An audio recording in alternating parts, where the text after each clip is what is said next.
আমি দেখছি কুত্তা ঘেউ ঘেউ করে উঠছে, তাতেই দেখছি ব্যানার ট্যানার ফালায়া সব দৌড় দিচ্ছে আওয়ামী লীগ।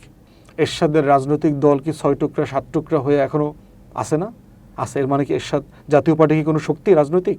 অতএব এই বাস্তবতায় আওয়ামী লীগও গ্র্যাজুয়ালি নিস্তেজ হয়ে যাবে। পৃথিবীর ইতিহাস বলে যুদ্ধ গণ অভ্যুত্থানের পরাজিত শক্তিরা রাজনীতিতে ফিরে আসে না, আসতে পারে না। কয়েক প্রজন্ম গেলে ওদের নাতি নাতনিদের কি হবে সেটা তো অন্য আলোচনা, ওইটা তো আর আওয়ামী লীগ হবে না। যেটা হচ্ছে যে আওয়ামী লীগের এখানে সেখানে টুকটাক মিছিল হইতেছে, ওই ঝটিকা মিছিল, কালকে দেখলাম সিলেটে একটা হইছে এই 20-30 জন। তো এই মিছিলের অবস্থা হয়েছে এরকম, ধরেন স্লোগান দিতেছে শেখ হাসিনা আসবে, বাংলাদেশ হাসবে, তারপরে রাজপথ ছাড়ি না, এগুলো বলতেছে। পাশ দিয়া হুইসেল দেওয়ার সাথে সাথে কিন্তু সব দৌড় দেয়। দেখবেন আমি দেখছি কুত্তা ঘেউ ঘেউ করে উঠছে, তাতেই দেখছি ব্যানার ট্যানার ফালায়া সব দৌড় দিচ্ছে আওয়ামী লীগ। অতএব এই আওয়ামী লীগরে বিএনপি কিন্তু রেগুলার পিটাইতেছে, চান্দাও নিতেছে, ওদের কাছ থেকে পয়সাও খাইতেছে, ওগোর অফিস খুলতেছে, আবার বন্ধও করতেছে, পিটাইতেছে, সবই কিন্তু বিএনপি করতেছে। অতএব সেই জায়গাতে হচ্ছে এটা সিম্পলি প্র্যাকটিক্যালি পসিবল না। স্থানীয় নির্বাচনে তাকে পুনর্বাসন করা যাবে কিনা, কিভাবে করবে? স্থানীয় নির্বাচনে তো বিএনপির একটা জায়গাতে 4 জন 5 জন 7 জন মেম্বার হইতে চায়, চেয়ারম্যান হইতে চায়, সে আওয়ামী লীগের ভোটার চায়, কিন্তু আওয়ামী লীগরে চায় না। পার্থক্য আছে কিন্তু দুটার মধ্যে। দেশে আওয়ামী লীগের ভোটার দিয়ে সে নির্বাচিত হইতে চায়, কিন্তু আওয়ামী লীগের এমপি বানাইতে চায় না, আওয়ামী লীগের চেয়ারম্যান বানাইতে চায় না। বিএনপির লোক সবাই মিল্লা হেরে পিটাইব, দেখবেন ব্যাপকভাবে পিটাইব, ওর কাছ থেকে টাকা নিব, ওর বাড়ি, ওর দোকানপাট, ওর চান্দা, ওর বালুর ব্যবসা সব তো খায় ফেলাইছে। আওয়ামী লীগের যত ব্যবসা আছে বিএনপি তো মোটামুটি সবগুলো খায় ফেলাইছে। তো ওর হাট ঘাট ইজারা, নদীর ব্যবসা, বালুর ব্যবসা, মাটি কাটার ব্যবসা, ইটের ব্যবসা, ভাটার ব্যবসা, সবই তো বিএনপি চালাইতেছে সারা বাংলাদেশে এখন। অতএব ওই ধান্দা ফান্দার জায়গায় সরকার চাইলেই বিএনপিকে দিয়ে আওয়ামী লীগ পুনর্বাসন করতে পারবে না, কারণ তৃণমূলের নেতাকর্মীরা আওয়ামী লীগের সময় নির্যাতিত হয়েছে, এটা বাস্তবতা।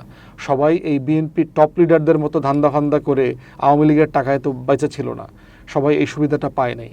অতএব প্র্যাকটিক্যালি এটা কখনো হবে না। জুলাই একত্রিত আছে, জুলাইয়ে যেটা হচ্ছে এটাকে আমি এক্সাম্পল দিই, যে ধরেন কোরবানিতে আমরা গরু জবাই করছি না সবাই, গরু জবাই করার পরেও দেখবেন গরু লড়ে, ও দেখবেন ও হাত পাও নাড়াইতেছে, মাথা নাড়াইতেছে, উঠা দাঁড়ায় খাড়ায় যেতে চায়। এরকম সময় কিন্তু 15-20 মিনিট আধা ঘন্টা লাগে তার শরীরটা নিস্তেজ হইতে। আওয়ামী লীগ হইলো ওইরকম জবাই করা গরুর মতো আর কি। তাকে 2024 সালে গণ অভ্যুত্থানে জবাই করা হয়েছে, তাকে পরাজিত করা হয়েছে। এখন যেটা দেখতেছেন ওই গরুর জবাই করা গরুর হাত পা লড়ার মতো।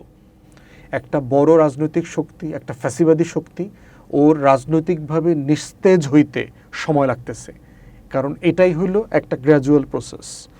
মুসলিম লীগ 71 সালে পরাজিত হয়েছে যুদ্ধে, কিন্তু এখনো কি বাংলাদেশে মুসলিম লীগ নামক নিবন্ধিত রাজনৈতিক দল আছে না? আছে। এর মানে কি মুসলিম লীগ রাজনৈতিক শক্তি না? 90-তে এরশাদকে পরাজিত করা হয়েছে, এরশাদের রাজনৈতিক দল কি 6 টুকরা 7 টুকরা হয়ে এখনো আছে না? আছে। এর মানে কি এরশাদ জাতীয় পার্টি কি কোনো শক্তি রাজনৈতিক? কোনো শক্তি না। অতএব এই বাস্তবতায় আওয়ামী লীগও গ্র্যাজুয়ালি নিস্তেজ হয়ে যাবে। পৃথিবীর ইতিহাস বলে যুদ্ধ গণ অভ্যুত্থানের পরাজিত শক্তিরা রাজনীতিতে ফিরে আসে না, আসতে পারে না। কয়েক প্রজন্ম গেলে ওদের নাতি নাতনিদের কি হবে সেটা তো অন্য আলোচনা, ওইটা তো আর আওয়ামী লীগ হবে না। ওদের নাতি নাতনির ওর ডিএনএ টেস্ট হয়ে ওর জল পানি সব ঘোলা হয়ে ওটা অন্য কিছু হবে, ওটা আর আওয়ামী লীগ হবে না, ওটা আওয়ামী লীগ থাকবে না। থাইল্যান্ডের থাকসিন সিনাওয়াত্রা বা ইন্দোনেশিয়ার কিছু কিছু জায়গায় আমরা দেখি যে গণ অভ্যুত্থান পরবর্তীতে আবার শাসকরা ফিরে আসছে, তাদের বোন ভাই বোন। থাকসিন সিনাওয়াত্রা তো আসলে গণতান্ত্রিকভাবে নির্বাচিত সরকার ছিল, তার বোনকে শাসক ছিল না, সেনাবাহিনী ওখানে মিলিটারি কু করছে, টেক ওভার করছে, ওটা তো অন্য জায়গা। আপনি তো ফিলিপিনের কথা বলতে পারেন, মার্কোসের যাদেরকে মার্কোস না তো এর নাম তো ভুলে গেছি, মানে ফিলিপিনে এই ধরনের একটা ফিলিপিনে তার ছেলে ক্ষমতায় আসছে প্রায় 30-35 বছর পরে, মার্কোসে বলতেছে সম্ভবত, মার্কোসের ছেলে। এখন সেটা তো ওই দল দিয়ে আসে নাই, আচ্ছা অনেক বছর পরে, 30-35 বছর পরে হয়েছে। ওই দলের রাজনীতি সে এখন আর ওন করে না, সে ওই শাসন ফিরিয়ে নিয়ে আসার চেষ্টা করতেছে না। 6 বছরের একটা টার্মের জন্য আসছে এবং 6 বছর পরে তাকে চলে যেতে হবে। অতএব বাস্তবতা সম্পূর্ণরূপে বদলে গেছে। আর আওয়ামী বাস্তবতাটা হলো এমন, দেখবেন যে জাসদের একজন লেখক আছে, চিন্তক মহিউদ্দিন আহমেদ, তিনি তার লেখাতে বলেছেন যে শেখ হাসিনা তার ছেলে মেয়ে পরিবারকে দল এবং দেশের থেকে বেশি ভালোবাসে। এই জন্য দেখবেন পালানোর অ্যারেঞ্জমেন্ট সে কীভাবে করেছে। সে থাকা অবস্থায় কিন্তু তার আত্মীয় স্বজন যা আছে, তাপস টাইপের যা আছে, সব কিন্তু সে নিরাপদে আগে দেশটাকে অ্যালাউ করছে, আগে তোমরা যাও, সব ভাগো।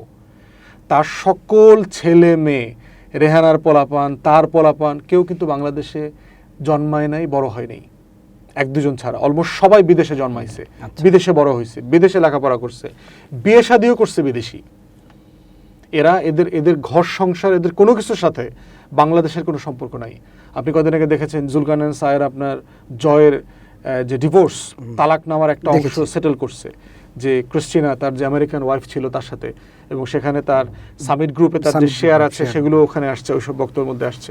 তাহলে সেই ধরনের বাংলাদেশ থেকে ডিসকানেক্টেড এই জনগোষ্ঠী 30 বছর পর আইসা বাংলাদেশে রাজনীতি করবে, ওর বয়স হয়ে গেছে না, জয়ের বয়সে তো 60-এর কাছাকাছি, তো কবে ফিরবে?